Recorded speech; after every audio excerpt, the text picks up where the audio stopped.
सतनाम भी प्राप्त कर लिया है, गले में लॉकेट भी डालते हैं, और वो यहाँ केवल चोरी करने आते हैं।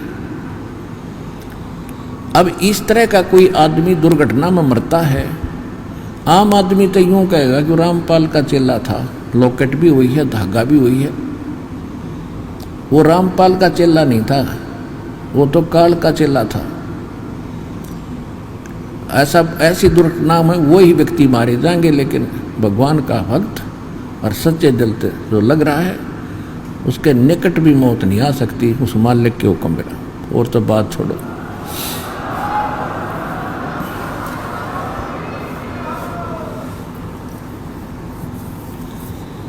तो कहने का भाव ये है कि एक लेवा एक देवा दूतम, और कोई किसी का पिता दी पूतम। ये ऋण संबंध जुड़ा एक ठाठा, अंत समय से पारा बाटा।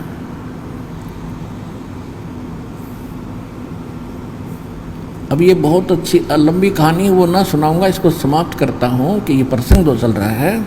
तो इसी प्रकार जिनके संतान नहीं है उनका कोई लेन देन नहीं है।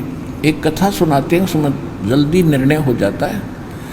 एक व्यक्ति का विवाह हुआ, उससे एक पुत्र उत्पन्न हुआ, उसकी पत्नी मर गई, मृत्यु होगी पत्नी की। दूसरा विवाह किया, 5-7 वर्ष का वो लड़का था, 10 वर्ष का। उसके बाद दूसरा विवाह किया, उससे एक संतान हुई पुत्र रूप में। फिर भी उसकी पत्नी की भी मृत्यु होगी, स्वयं भी मृत्यु होगी। अब बड़े लड़के का विवाह कर चुका था, वो बड़े लड़के का विवाह हो गया था, छोटा लड़का 10-12 वर्ष का था। उस समय उसका माता पिता दोनों की मृत्यु होगी। वो पिता को तो एक था, माँ थी दो मायाओं के थे, पिता एक था। अब बड़े का जो विवाह हो गया था, उसकी पत्नी थी, उधर से छोटा लड़का जो था वो बीमार हो गया। रोगी हो जाने से उपचार शुरू हुआ, महंगी महंगी दवाइयाँ लगी, लेकिन प्रयोग की जा रही थी, आराम कम हुआ। फिर उसी दौरान उनके मन में दोष आ गया, पति पत्नी के मन में, बड़े भाई के मन में और भाभी के मन में, कि अच्छे 10-15 किले एकड़ ज़मीन इसके हिस्से में आती है, और अब रोगी भी है, इसकी मृत्यु हो जाए तो अच्छा है, सारी संपत्ति अपनी ही होगी। ये विचार विमर्श करके उन्होंने सोचा क्यों ना इसको मरवा ही दें। सबको मालूम है रोगी है, 4-5-10 दिन से ये बीमार चल रहा है। ऐसा एक वैद्य से संपर्क साधा, उसने अपनी फीस मांग ली, मुँह मांगी, वह दे दी। उसने उसको विष दे दिया, किसको? छोटे भाई को, और वो मर गया। रिश्तेदारियों में पता था ही वे बहुत रोगी है, बीमार है काफ़ी, वो मर गया, कोई बात नहीं, बात समाप्त हुई। अब 1 वर्ष के बाद उनके एक पुत्र उत्पन्न हो गया, और पुत्र को बड़ी अच्छी तरह लाड से पाला पोसा, बहुत अच्छा खिलाया पिलाया, दूध भैंस रखें, गाय रखें, और बहुत ही चंद दिनों में वो 15-10 बार, पहले 12 वर्ष की आयु में विवाह कर देते थे। और विवाह के बाद वह यदि व्यक्ति मर जाता, लड़का मर जाता पति, तो पत्नी का पुनर्विवाह तो छोड़ो, उसको 7 सती करते थे, 7 फूका जाता था उसी चिता में। अब क्या हुआ कि जब उस लड़के का विवाह हो गया, खुशी का कोई ठिकाना नहीं, वो लड़का बीमार हो गया, इतना बीमार, इतना रोगी हो गया कि उसके उपचार के लिए उन्होंने आधी जमीन भी बेच दी, और 1-1.5 वर्ष 2 वर्ष ऐसे चारपाई पे पड़ा रहा। एक दिन उसका पिता बैठा था, लड़के ने कहा कि भाई साहब, अब मेरी लकड़ियों का और मेरे कफन का प्रबंध कर ले, अब मैं जा रहा हूँ। उसके पिता ने कहा, बेटा मैं तेरा बाप हूँ, भाई नहीं हूँ। उसने पहले तो ये सोचा बीमार है, इस करके इसकी अकल खराब होगी, मुझे भाई कह रहा है, मानसिक संतुलन बिगड़ गया। तो उस लड़के ने कहा, तू मेरा भाई है, मुझे मालूम है, और मैं तेरा वो भाई हूँ जिसने तुझे विष से देकर मरवाया था, और भाई साहब मेरा बराबर हो गया हिसाब किताब। मैंने जो तूने मेरी 50% संपत्ति के लालच में मारा था, वो 50% बिक चुकी है। कहाँ? बिल्कुल बिक चुकी है। अब तेरा और मेरा इतना बैलेंस है, मेरी लकड़ी और कफन का, अब तैयारी कर ले। अब उसके पैरों तले की जमीन खिसक गई, बड़ा शर्मिंदा हुआ। इस समय अकल ठिकाना आ जाती है इंसान की। अगर पहले आ जाए तो बातें खत्म। तो सत्संग में ये पहले ठिकाने आती है, ये बुराई नहीं करेगा प्राणी फिर इन बातों से इस ज्ञान को समझ कर। तो उसने कहा भी बिल्कुल मैं महानीच आदमी था और मेरी पत्नी के साथ मैं भी, इसका इकली का दोष नहीं कहता, एक दो बार तो मैंने मना किया, फिर मन ने भी यस करनी पड़ेगी। और ठीक अभी हमने जिस जैसा किया हमें यह सज़ा सही मिलेगी और भगवान ने देनी चाहिए थी। हमने आपके साथ धोखा किया तो आज हमारा नाश हो गया और कोई आस नहीं, और हम ऐसे ही वंशलेस हो जाएंगे, हमारा कोई वंश नहीं रहेगा। लेकिन एक बात बता, हमने जो करा वो भर लिया ठीक है, लेकिन जो तेरा विवाह हुआ जिस लड़की के साथ, अब तेरी मृत्यु के उपरांत इसको जिंदा फूका जाएगा तेरे साथ में। इस बेचारी ने कौन सा पाप कर दिया जो आज या जिंदा जलाई जाएगी। तब उसने कहा कि वो लड़के ने कहा कि वो वैद्य कहाँ है जिसने मुझे विष दिया था कि वो तेरे 2-3 वर्ष के बाद उसकी मृत्यु होगी थी। उसने कहा लड़के ने कि ये वही दुष्ट आत्मा है, वो वैद्य, आज ये जिंदा फूकी जाएगी। एक लेवा एक देवा दूतम, कोई किसी का पिता न पूतम, ऋण संबंध जुड़ा एक ठाठा, अंत में सब 12 बाटा।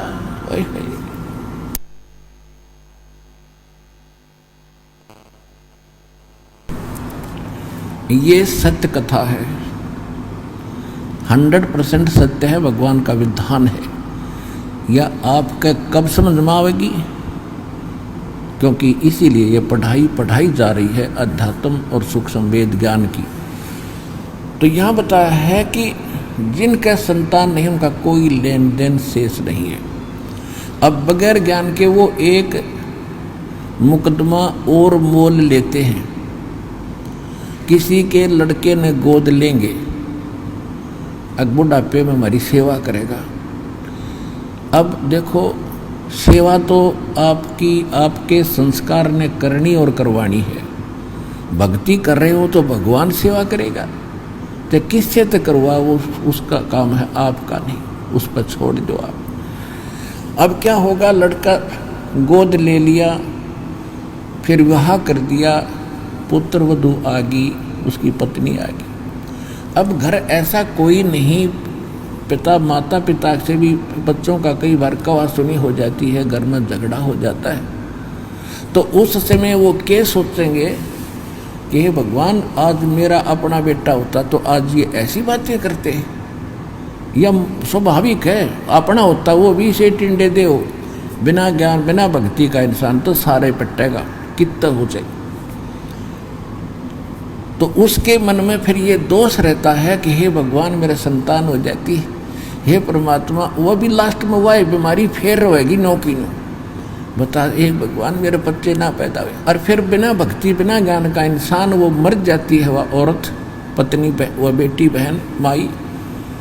आदमी तो थोड़ा सा संतोष कर भी लेता है, लेकिन माई नहीं सहन कर सकती, अपने आप को बांझ कुआना हुआ पसंद नहीं करती। और वो तो जो हो गया, उसका इलाज क्या है? अंत में वो इसी चिंता में, इसी टेंशन में मृत्यु हो जाती है कि मेरा संतान नहीं हुई। फिर देखना इस काल का जाल कितना भयंकर है, इतना दुष्ट है। अब ये इसका मजा आनंद लेता है कि मनुष्य जीवन तक खो दिया इसने, जो मिलना था वो मिलना था, नहीं मिलना था वो मिला ही नहीं था, सारा उम्र सेट पर टेक लो।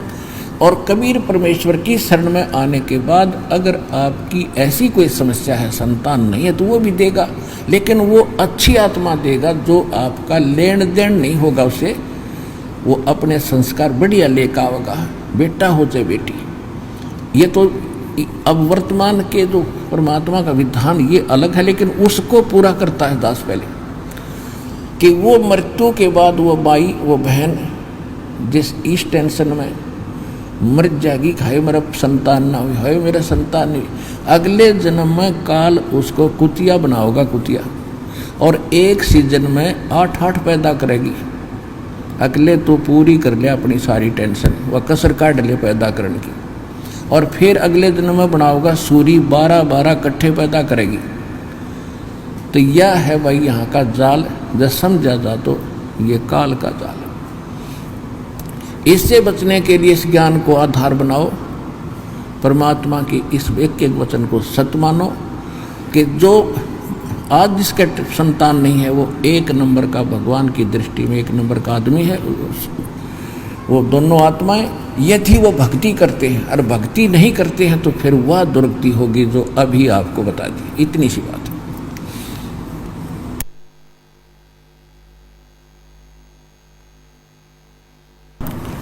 अब आप देख लेना, देखो परमात्मा पे विश्वास रखो। हम आपको बार बार कहते हैं कि यहाँ आने वाले प्राणी को सबसे पहले ये उद्देश्य होना चाहिए कि हमने मोक्ष प्राप्ति करनी है। बाकी रही जो यहाँ के सांसारिक सुख संतान हो जाए कोई बात नहीं, दे देंगे भगवान, पर विश्वास करना पड़ेगा। और फिर भी नहीं देते हैं तो इस ज्ञान को आधार बनाकर अपनी आंख बंद करके संसार से मन हटा के अपनी माला हाथ में रखियो, और चाहेगा तो भगवान आपका हाथ जुड़वा देगा। संतान की कोई बात है? यहाँ कई हजारों की संख्या में ऐसी बहनें हैं जो कहती आज 15 वर्ष हो गए थे मेरे विवाह को, सारा कुछ करके थक लिए थे, आज उनको संतान है, कोई 8 वर्ष से, कोई 10 वर्ष से, कोई 20 वर्ष से, और संतान दे दी।